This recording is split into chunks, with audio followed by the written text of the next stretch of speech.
Salam sejahtera kepada seluruh rakyat Malaysia yang dikasihi sekalian. Seperti biasa, saya akan mulakan laporan harian saya dengan Task Force Operasi Pematuhan. Task Force Operasi Pematuhan yang dipimpin oleh Polis Diraja Malaysia telah membuat 77,537 pemeriksaan semalam bagi memantau dan menguatkuasakan pematuhan SOP PKPB di seluruh negara. Sebanyak 4,883 pasaraya, 4,572 restoran, 697 penjaja dan 1,260 kilang serta 3,878 bank telah diperiksa. Pemeriksaan juga telah dibuat di 1,108 terminal pengangkutan darat, 208 terminal pengangkutan air dan 107 terminal pengangkutan udara. Pasukan Task Force Operasi Pematuhan telah memeriksa sebanyak 32,670 buah kenderaan persendirian, 2,369 kenderaan awam dan 461 vesel. Turut diperiksa adalah 2,814 pasar awam, 3,894 tempat ibadah, 1,546 tempat riadah dan 462 tapak binaan. Sebanyak 3,315 pasukan pematuhan telah membuat pemantauan dan melibatkan seramai 18,864 anggota. Semalam, PDRM telah menahan 44 individu di atas kesalahan melanggar SOP, yang mana 40 individu telah direman dan 4 individu diberikan jaminan polis. PDRM telah mengeluarkan kompaun kepada 51 individu di atas kesalahan melanggar SOP. Jadi sekali lagi saya ingatkan bahawa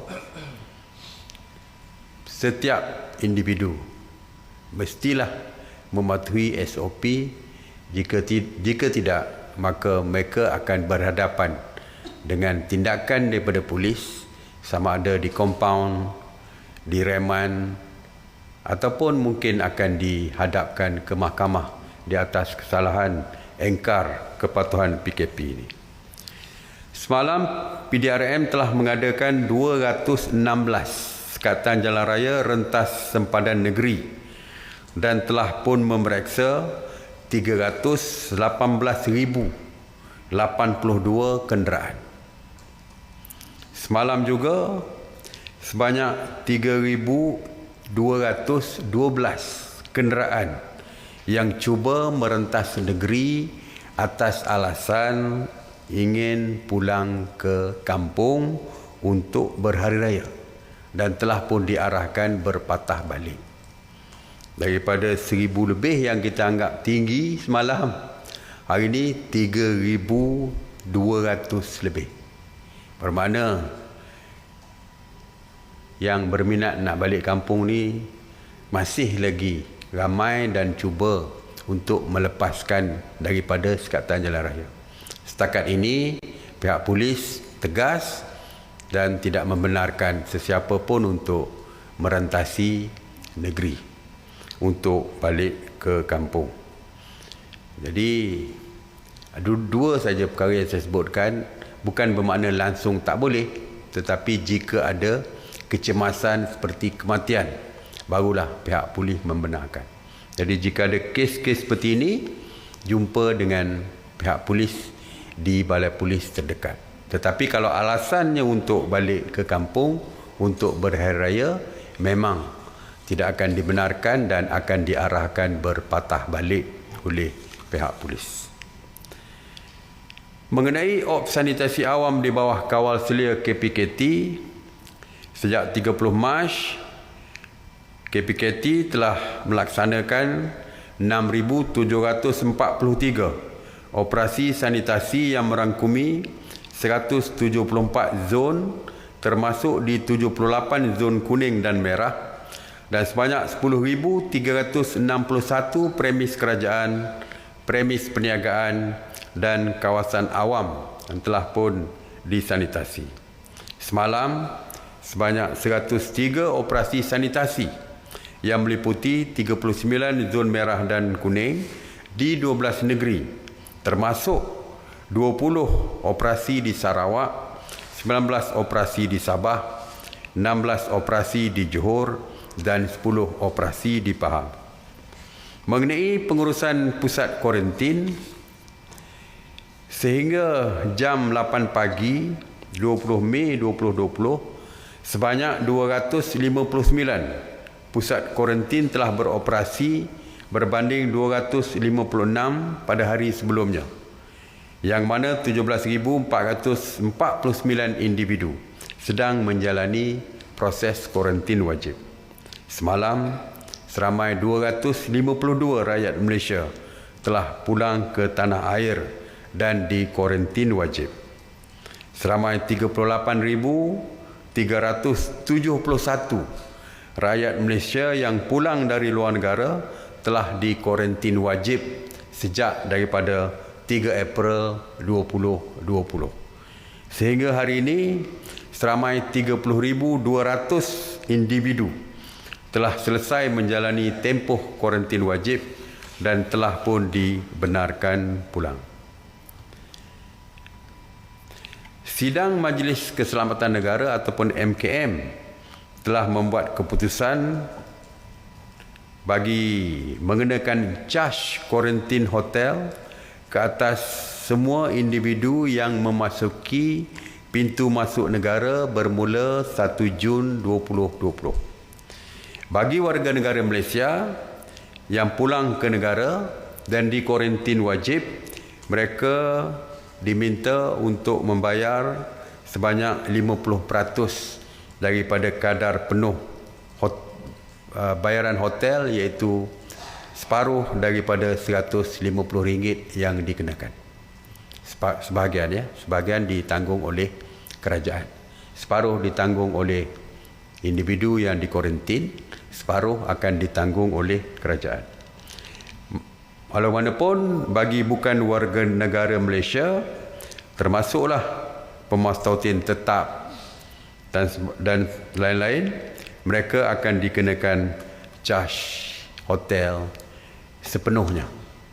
Maksudnya mereka akan tanggung semua caj yang dikenakan kepada mereka.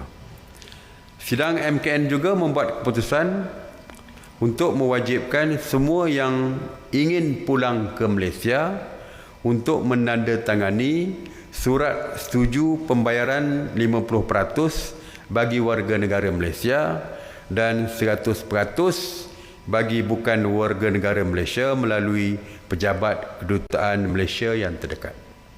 Pejabat kedutaan Malaysia juga akan mengeluarkan surat kelulusan untuk pulang ke Malaysia, dan Jabatan Imigresen akan mengeluarkan arahan kepada semua syarikat penerbangan untuk memastikan surat kelulusan dijadikan syarat kepada semua penumpang sebelum berlepas pulang ke tanah air. Seperti saya dah sebutkan dulu, ramai di kalangan warga negara bukan Malaysia yang berkahwin dengan rakyat Malaysia yang dikuarantin, iaitu pemegang pas pemastautin tetap, enggan untuk membayar apabila mereka ingin keluar. Sebab itu sekarang ni kita nak supaya mereka dah sign dulu surat laku janji untuk bayar dan sebagainya sebelum mereka pulang ke tanah air. Mengenai penghantaran pulang pelajar-pelajar IPT dari 27 April 2020 sehingga semalam, KPT telah menghantar pulang 49,437 pelajar IPT A dan IPTS yang berada di kampus ke pangkuan keluarga masing-masing. Hari ini sebanyak 3 penerbangan dari Kuala Lumpur ke Kuching yang dijadualkan untuk membawa 861 pelajar pulang. 1 penerbangan dari Kuching ke Kota Kinabalu juga akan dijadualkan untuk membawa 160 pelajar. Esok, KPT merancang untuk menghantar pulang 894 pelajar. Ia akan melibatkan 2 penerbangan dari Kuala Lumpur ke Kuching dan 2 penerbangan daripada Kuching ke Kota Kinabalu.